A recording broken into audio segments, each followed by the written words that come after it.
오늘 여러분과 함께 내가 어디로 가든지 라는 제목으로 하나님 말씀 나누도록 하겠습니다.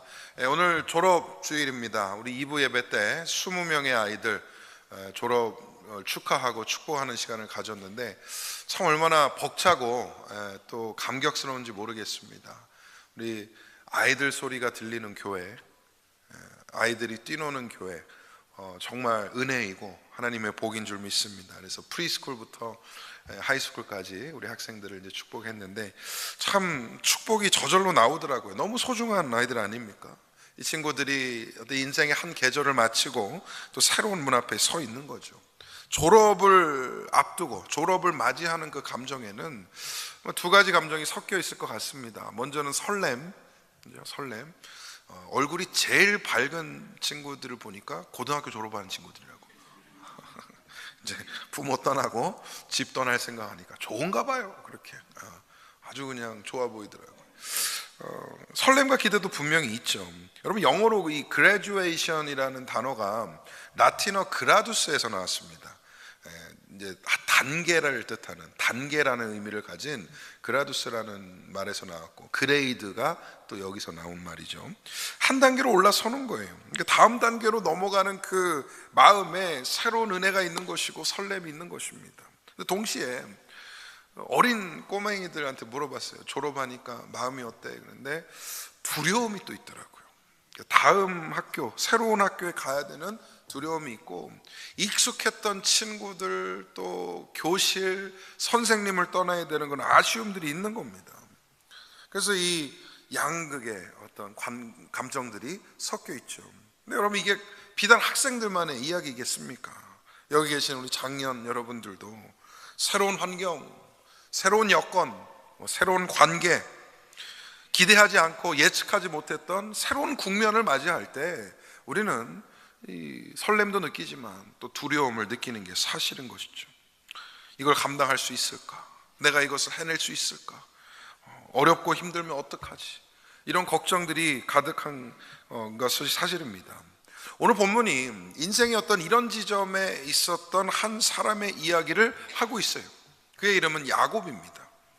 그리고 야곱에게 하나님께서 주셨던 이 말씀의 약속을 오늘날 우리에게도 동일하게 주시는 줄 믿습니다. 내가 너와 함께 있어. 내가 어디로 가든지 내가 너를 지키리라. 할렐루야. 이 약속이 야곱에게 주셨던 말씀이지만 오늘 하나님의 말씀으로 받는 우리에게도 주시는 말씀인 것이죠. 근데 먼저 이 짧은 한 절의 본문을 읽었는데 이 본문을 이해하기에 앞서서 야곱이 지금 어떤 상황인가를 이해하는데 좀 도움이 될 것 같습니다. 야곱은 도망자였습니다. 여행자가 아니었습니다. 아버지 이삭을 속였고 형 에서의 장자권을 뺏은 후에 에서의 분노를 피해서 지금 야반도주하고 있는 거예요.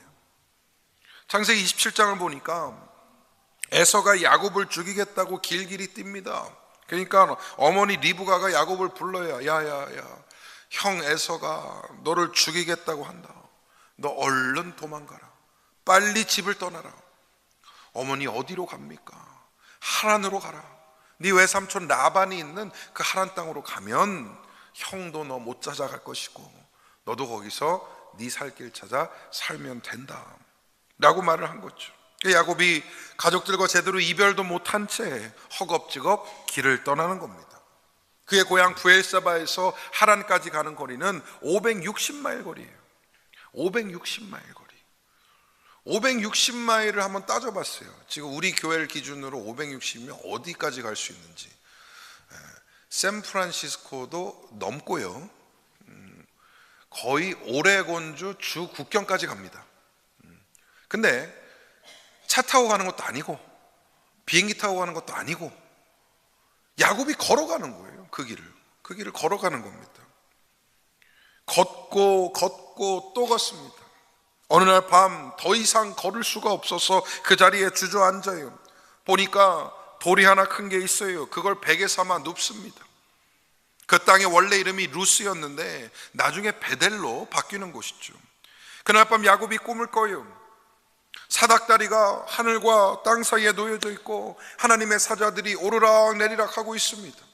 그 사닥다리 꼭대기를 보니까 하나님이 계신 거예요. 하나님이 하나님 스스로를 소개를 하시면서 뭐라고 하시느냐? 나는 여호와니 너의 조부 아브라함의 하나님이요 이삭의 하나님이라. 이렇게 아브라함을 얘기하고 이삭을 얘기하는 게 뭘까? 이 안에 이미 하나님은 야곱을 아브라함 혈통의 언약 계승자로 보고 계신다는 것이죠. 그러면서 약속을 주세요. 땅을 주겠다. 자손을 번성하게 하겠다. 그리고 결정적으로 오늘 우리가 읽은 본문에 약속을 주시는 겁니다. 내가 너와 함께 하겠다. 야곱이 잠에서 깨어났을 때 성경이 이렇게 기록합니다. 야곱이 잠이 깨어 이르되 여호와께서 과연 여기 계시거늘 내가 알지 못하였도다. 야곱은 지금 자기 혼자 도망가는 줄 알았어요. 하란이라는 땅으로 자기 홀로 떠나가는 줄 알았습니다. 아무도 함께하지 않았고 아무도 자기를 서포트하지 않는다 생각했어요.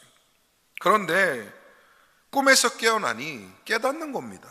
아니었구나.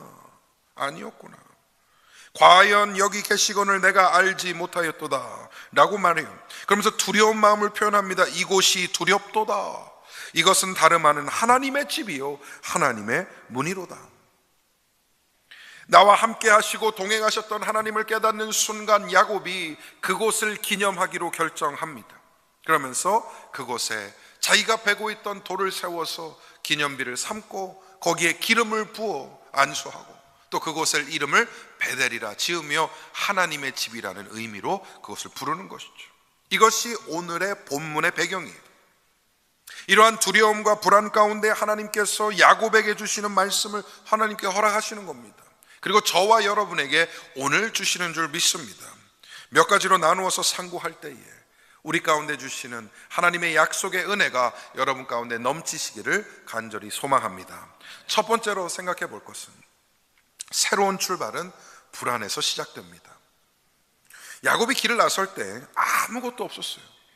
그가 누굴 데리고 간 것도 아니고 자기를 보호해줄 가족이 있었던 거 아니고 든든한 재산이 있었던 것도 아니고 아무것도 없이 떠난 것이죠. 어쩌면 그 마음에 있었던 거 한 가지는 있었을 것 같아요. 제가 만약에 야곱이었다면 죄책감이 있었을 것 같아요.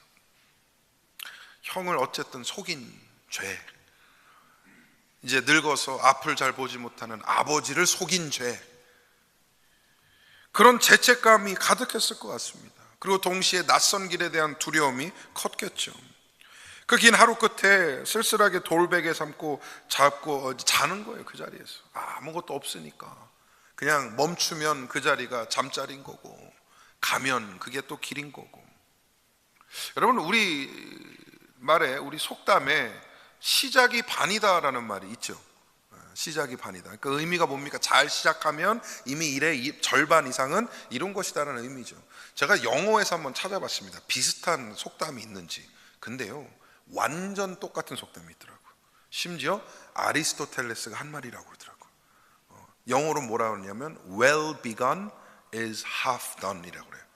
잘 시작했으면 반 이상, 반은 이룬 거다라는 의미를 하는 것이죠. 여러분, 시작이 반이다, 맞는 말입니다.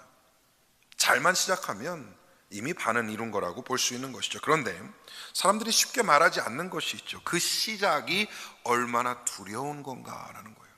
그 시작 자체가 얼마나 불안한 건가라는 것이죠. 우리 학생들을 생각해 보면 새 학교 첫날, 아는 사람 없는 그 낯섦, 그 교실에 들어가는 마음, 그거 한번 아이들 생각해 보니까 불안함이 있겠더라고요. 여러분 혹시 옛날에 학교 첫날 First day of school, 여러분의 first day of school 기억이 나십니까? 너무 오래돼 갖고, 그죠?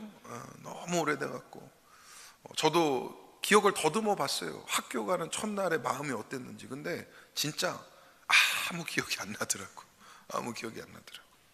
자, 그런데 비단 우리 인생에 학교 가는 첫날만 있겠냐는 거예요. 첫 직장에 출근하는 날들이 있었을 것이고, 어떤 첫 일을 시작하는데 거의 임하는 날들이 있었을 것이고, 그리고 이상하게 이 설교 준비를 하다가 결혼식 전날 밤이 생각이 나더라고. 결혼식 전날 밤. 여러분들 결혼식 전날 밤 기억나세요? 저는 기억이 나더라고요. 기분이 막 행복하고 막 흥분되고 막 설레고 막 그랬을까요? 참고는 저는 그러지 못했던 것 같아요. 두려웠어요. 마음이. 내가 과연 좋은 배우자가 될까? 내가 과연 좋은 아빠가 될 수 있을까? 좋은 가정을 꾸리고 내가 끝까지 신실하게 이 가정생활을 잘 감당할 수 있을까라는 불안이 갑자기 찾아오더라고요. 그래서 이걸 영어로 cold feet이라고 그러잖아요. 갑자기 결혼식 전날 cold feet. 근데 감사하게도 도망가지 않고 그 다음날 예식장에 잘 들어갔습니다. 그리고 열심히 잘 살고 있어요. 그렇게 새로운 시작은 언제나 불안과 함께 온다는 것이죠. 그런데 그게요, 우리가 약해서 그런가, 우리가 믿음이 없어서 그런가, 우리에게 뭔가 문제가 있어서 그런 것인가? 그렇지 않다라는 겁니다. 야곱도 그랬잖아요. 여러분, 이삭의 아들이고 아브라함의 손주입니다. 약속을 받은 언약 가문에 태어난 야곱이었어요. 그가 하나님을 몰랐을까? 하지만 그 야곱도 홀로 낯선 들판에 누웠을 때 두려움으로 가득 차게 되는 겁니다. 오늘 예배 드리신 성도님들께 묻습니다. 지금 여러분 앞에 있는 새로운 국면 앞에 설렘이 더 크십니까? 아니면 두려움이 더 크십니까? 삶의 변화, 새로운 어떤 조건이나 여건이나 어떤 일을 겪는 데 있어서 새로운 국면이 여러분의 인생 가운데 찾아올 때 설렘이 앞서세요? 두려움이 앞서세요? 솔직한 마음으로 두려움이 더 앞서지 않습니까? 불안이 더 앞서는 거 아닙니까? 자, 그런데 그 감정 숨길 필요 없어요. 정직해야 합니다. 오히려 그 불안으로 하여금 우리가 하나님을 만나는 기회로 삼아야 되는 줄 믿습니다. 야곱의 진짜 이야기는 바로 이 지점, 불안이 극에 달한 그 상태에서 시작이 되는 것이죠. 왜냐하면 그 자리로 하나님이 찾아오셨기 때문이에요. 돌베개를 눕고 미래를 보지 못하는 그 상황 가운데 하나님이 찾아오시사 그곳을 베델로 만들어 주셨습니다. 새로운 출발 앞에 불안은 하나님 만나기 직전의 감정인 것이. 왜 그렇습니까? 불안이라는 감정이 사실 우리가 스스로의 한계를 정직하게 인정하는 순간이잖아요. 불안한 건 뭐예요? 자신이 없다, 내가 할 수 있을지 모르겠다 라는 감정이잖아요. 그러니 그 순간이 하나님, 이것은 내 힘으로 이룰 수 없습니다, 하나님 도와주시옵소서, 나와 함께 하여 주시옵소서, 하나님 아니면 할 수 없사오니 주여 인도하여 주옵소서, 그 기도를 이루는 순간이라는 것이죠. 만약 야곱이 완벽하게 준비한 상태로 떠났다면, 충분한 여비와 또 든든한 동행자들을 거느리고 길을 떠났다면 어땠을까요? 아마 그는 그 낯선 들판에서 돌베개 눕고 자지 않았을 겁니다. 편안하게 텐트 치고 잤을 거고요. 피곤해도 웬만하면 더 걸었을 거고요. 그리고 그랬다면 그 밤에 그 꿈을 꾸지 못했을 것이고 베델을 만나지 못했을 것입니다. 불안이라는 것이 우리 손을 비우게 만들어요. 그리고 손이 비워진 사람만이 하나님의 손을 붙잡게 되는 것입니다. 자신감으로 가득한 손은요, 하나님을 붙잡을 공간이 없는 것이요, 불안으로 인해 아무것도 쥐지 못한 그 손, 그 빈손이야말로 하나님께서 붙잡아 주시는 손인 줄 믿습니다. 어쩌면 지금 이 자리에 있는 가장 불안한 사람이 하나님을 가장 가까이 만날 준비가 된 사람일지도 모르겠어요. 두려운 마음 가운데 이 예배에 앉아 계신 분이 계십니까? 앞이 보이지 않아 막막해 하시는 분이 계십니까? 그 불안을 숨기지 마시기 바랍니다. 오히려 그 불안을 들고 하나님 앞으로 나아가시기를 바랍니다. 그리고 선한 손길로 찾아오시는 하나님을 만나시기를 축복합니다. 하나님을 만난다면 그 불안한 장소, 바로 그곳이 베델이 될 것이고 하나님의 집이 될 줄 믿습니다. 두 번째로, 하나님은 준비된 사람이 아니라 함께할 사람을 부르십니다. 이 지점에서 우리는 야곱이라는 인물을 한번 좀 짚고 넘어갈 필요가 있겠습니다. 야곱은 한마디로 준비된 사람이 아니었어요. 그리고 자격이 있는 사람도 아닌 것 같아요. 도덕적으로도 그렇고 신앙적으로도 그런 것 같습니다. 야곱이라는 이름 자체가 어떤 의미입니까? 발 뒤꿈치를 붙잡는 자예요. 발 뒤꿈치를 붙잡는 자. 더 나아가서 그 이름의 의미는 뭐냐? 속이는 자, 거짓말하는 자예요. 그게 이름이에요. 왜 야곱이라는 이름을 얻게 되었을까? 형 에서와 쌍둥이입니다. 엄마 뱃속에서 같이 나와요. 근데 먼저 나가는 형의 발목을 잡고 나온 거예요. 그러니까 형 인생에 뭐 도움이 되고 덕이 되는 인생이라기보다는 이제 앞을 막고 발목 잡는 사람이 될 것 같다는 그런 이미지가 벌써 있지 않습니까? 그래서 야곱이라는 이름을 줬어요. 실제로 우리가 잘 아는 이야기 있지 않습니까? 형 에서가 사냥을 나갔다가 너무 극심하게 피곤하고 배가 고파서 돌아왔어요. 그걸 딱 본 야곱이 기회다라고 생각하죠. 그러면서 팥죽 한 그릇을 가져옵니다. 형, 배고프지? 내가 이거 줄게. 그러니까 형이 웬일이야 네가? 고맙네. 근데 대신 형 조건이 있어. 그게 뭔데? 형 장자권 나한테 줘. 여러분, 어떤 동생이 이런 요구를 합니까? 더 나아가 어떤 인간이 이런 요구를 할 수 있겠어요? 아니, 양심이 있으면 팥죽 한 그릇 주면서 장자권 내놓으라는 말은 못하는 것이죠. 그리고 아마 형은 그렇게 생각했을 것 같아요. 이거 뭐 그냥 하는 말이고, 뭐 형제끼리 뭐 이거 지금 줬다고 나중에 안 주면 되지 뭐, 이런 생각을 하지 않았겠습니까? 가볍게 여겼던 거죠. 그러니까 에서의 가장 큰 잘못은 자신의 장자권을 가볍게 여겼다라는 거예요. 그러면서 팥죽 한 그릇에 그냥 팔아버립니다. 자, 그렇게 넘어가는 줄 알았어요. 그런데 이제 진짜 중요한 사건이 벌어지죠. 아버지 이삭이 늙어서 이제 눈도 보이지 않아요.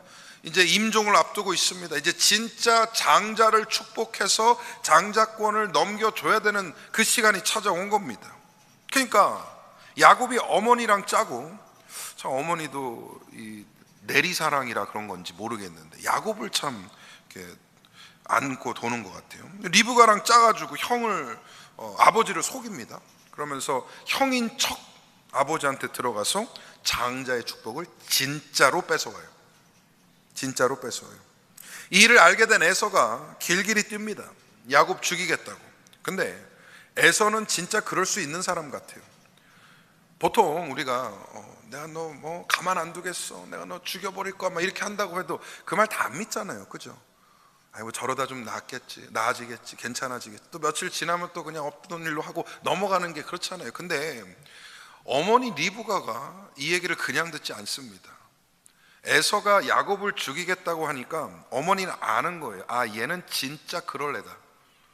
그래서 야곱을 부릅니다. 형 에서가 너를 죽이겠다고 한다. 그러니까 동생도 아는 겁니다. 형이 그 정도 얘기했으면 진짜 나는 죽는 거구나. 그래서 도망하게 돼요. 도망자가 된 겁니다. 자, 여기까지 얘기를 들었을 때 야곱은 좋은 사람입니까? 나쁜 사람입니까? 대답하기 애매해요. 그래도 우리가 그래도 대야곱님이신데 좋은 사람이지. 여러분, 좋은 사람이라고 볼 수 있는 여건이 하나도 없어요. 그렇지 않아요? 저는 이런 표현까지도 나오더라고요. 참 배은망덕하다. 그죠? 아버지를 속이고 형을 속이고 그러면서 도망을 가고. 그런데 이런 야곱에게 하나님이 나타나신다는 거죠. 참 신기한 장면이죠. 야곱이 먼저 기도한 것도 아니에요. 심지어 야곱이 회개한 것도 아닙니다. 하나님, 내가 큰 죄를 졌습니다. 내가 아버지를 속였고 형을 속였고 용서하여 주옵소서. 그 회개 뒤에 하나님이 오신 게 아니라니까요. 야곱이 하나님을 간절하게 찾은 것도 아니었어요. 하나님, 나를 도와주세요. 나와 동행해 주세요. 그런 기록이 없어요. 근데 그냥 하나님이 먼저 야곱을 찾아오신 거예요. 그것도 야곱이 잠든 사이에 꿈을 통해서 찾아오셨습니다. 야곱은 아무것도 모르는 상황 가운데 그 시간에 하나님이 먼저 그에게 말씀하신 것이죠.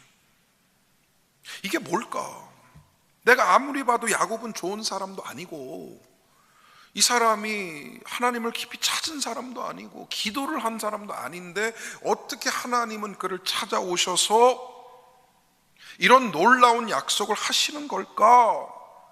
어떻게든 설명을 해보려고 노력을 했는데 안 되더라고요.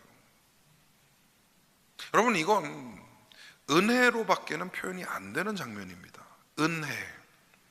은혜는 자격이 없는 자에게 주시는 선물이에요. 정의상 그래요. 은혜는 준비된 자에게 주는 보상이 아니었습니다. 하나님은 야곱이 도덕적으로 완전해질 때까지 기다리지 않으셨어요. 야곱이 회개할 때까지 기다리지 않으셨어요. 야곱이 아직 도망 중일 때에 하나님이 먼저 찾아오셨다는 겁니다. 그리고 이것을 우리는 은혜라고 불러요. 그리고 이 일이 우리에게도 똑같이 일어났어요. 우리가 아직 죄인 되었을 때, 우리는 한 번도 회개한 적이 없었어요. 하나님이 필요합니다, 구원이 필요합니다라고 고백을 이루어본 적이 없었습니다. 교만하여서 죄에 빠져서 구원이 필요한지조차 알지 못하고 살아가던 그 아직 죄인 되었을 때에 예수 그리스도가 우리를 찾아오신 거예요. 아무런 근거도 없고 아무런 자격이 없는 우리에게 그저 은혜라는 이름으로 십자가의 보혈을 흘리신 것입니다. 믿으십니까? 오늘 이 자리에 계신 분들 중에 혹시 그런 생각이 있으신 분들, 나는 아무런 자격이 없다, 나는 준비가 안 됐다, 나는 과거가 너무 복잡하고 죄가 많아서 잘못이 많아서 하나님 앞에 부끄럽다, 이런 나를 하나님이 사용하실 수 있을까, 그런 의심과 그런 부담을 갖고 계신 분들이 있다면 오늘 말씀에 집중하시기를 바랍니다. 야곱도 그랬습니다. 그런데 하나님이 그를 찾아오셨어요. 우리 졸업을 앞둔 학생들에게 한번 물어봤어요. 졸업을 하면서 후회하는 것이 있냐? 그랬더니 아주 꼬맹이 하나가 당당하게 얘기하더라고요. 후회할 거 없는데요? 아마 요즘 학생들은 그럴 것 같아요. 좀 더 놀지 못하고, 좀 더 게임하지 못하고, 그런 걸 후회한다라고 말할 수도 있을 것 같은데, 근데 졸업을 앞둔 학생들은 다 그럴 것 같아요.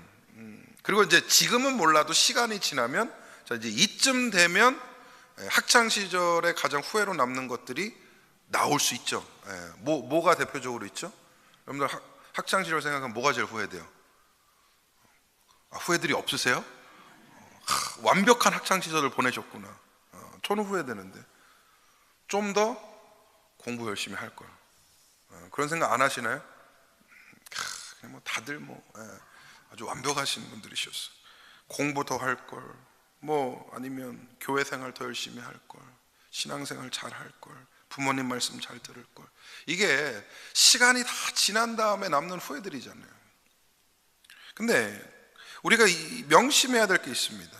제가 이 학생들한테 그 얘기 했어요. 하나님은 여러분들의 성적표를 보고 함께 하시는 것이 아니다.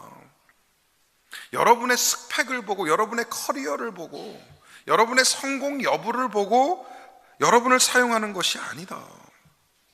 하나님은 여러분이 누구인지를 아십니다. 그럼에도 불구하고 먼저 찾아오시는 은혜의 하나님인 줄 믿습니다.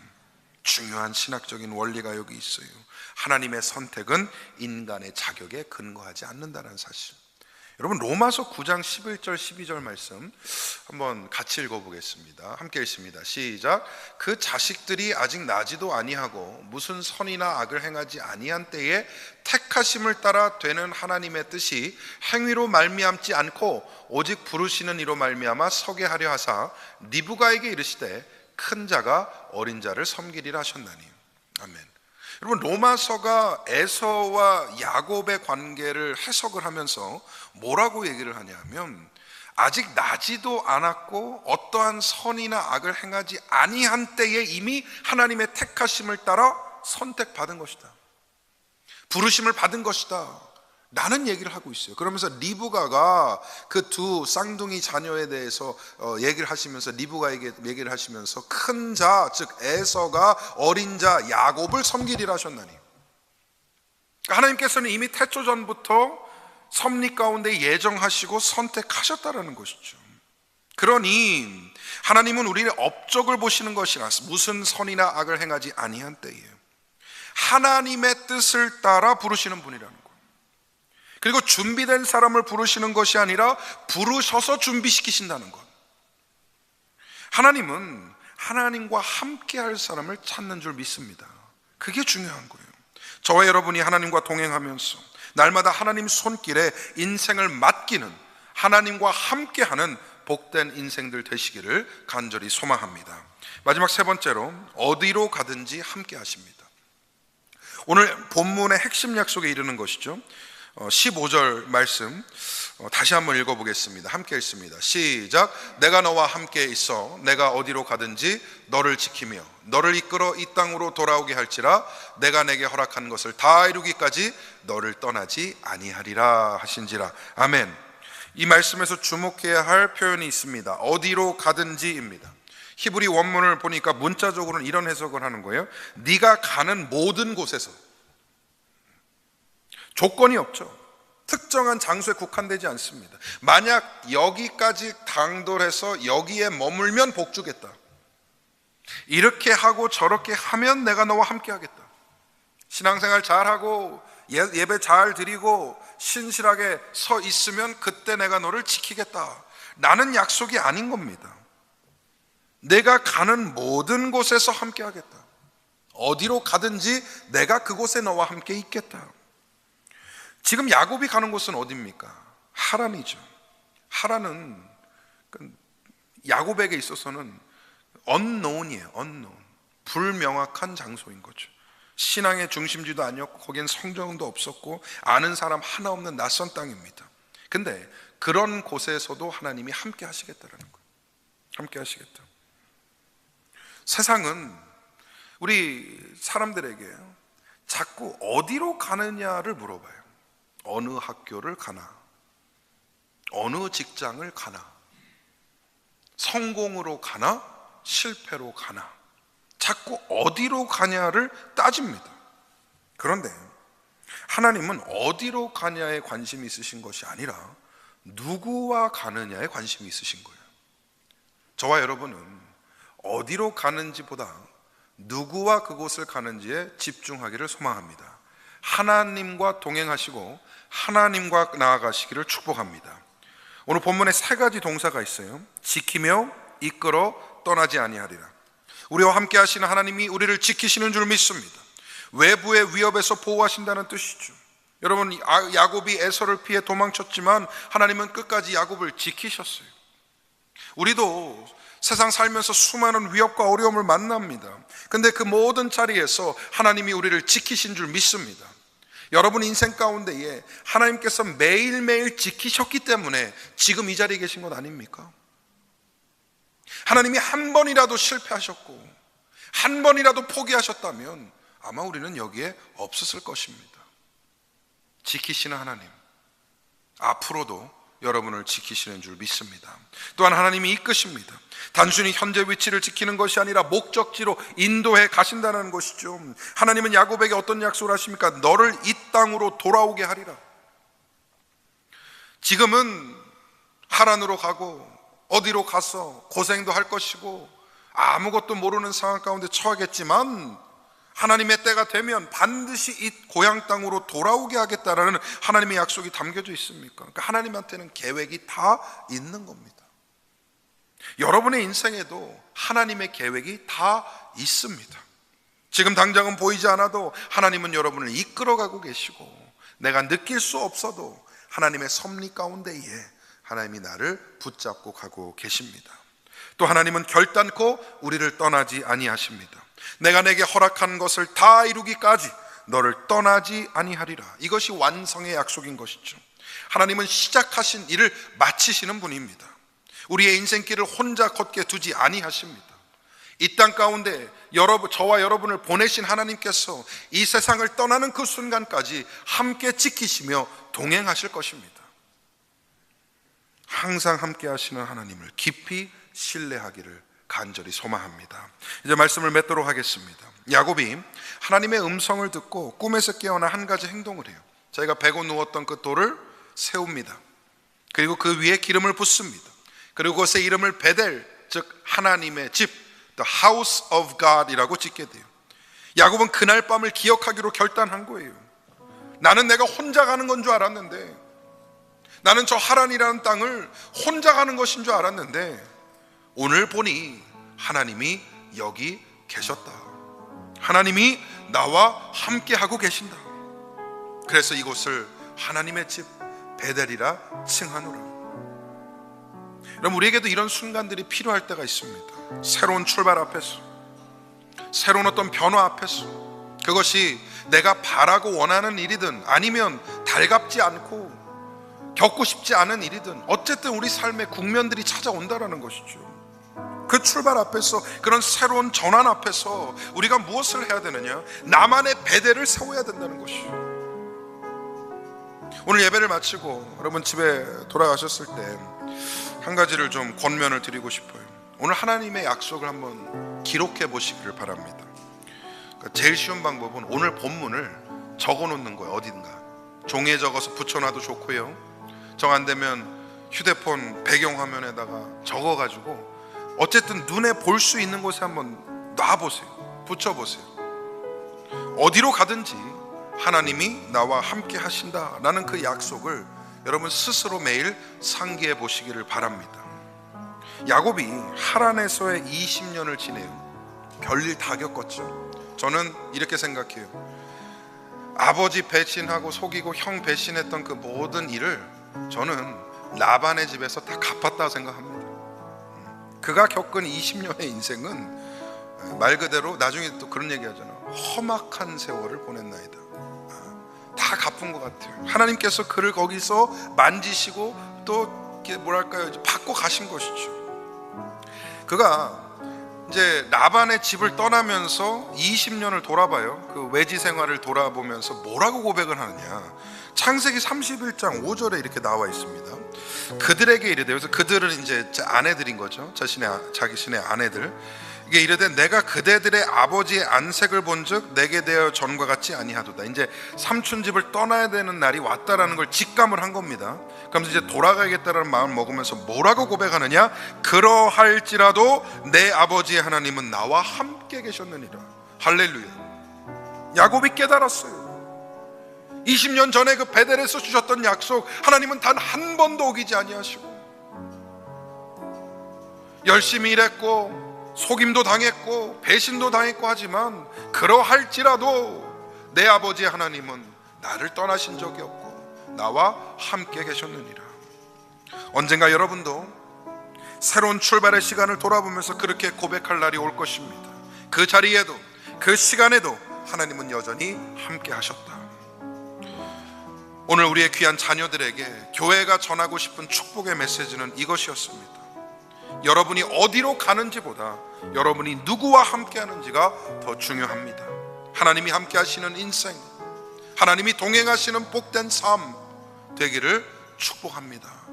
그 말씀을 오늘 아이들과 나누었습니다. 그리고 오늘 마음으로 이 말씀을 받는 모든 성도님들도 동일하게 축복합니다.